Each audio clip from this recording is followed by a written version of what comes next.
Hey guys, welcome back to TechMan. Today, let me show you how to fix the Bell Modem Error 2000. If you're seeing error 2000 on your Bell modem, it means the device is powered but not connecting to Bell servers. Start by checking for a service outage through Bell's status page or the virtual repair tool. Sometimes the issue resolves once the outage ends. Next, try a power cycle by unplugging the modem's power and battery if available.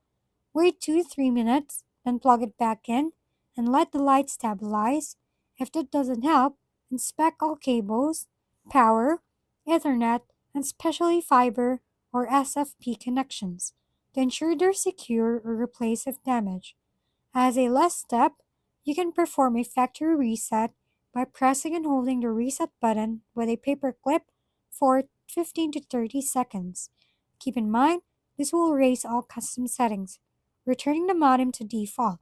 With the steps, you can quickly troubleshoot and resolve error 2000. If we've been helpful, kindly give us a thumbs up and don't forget to hit the subscribe and bell button for more contents. For any questions and suggestions, comment down below.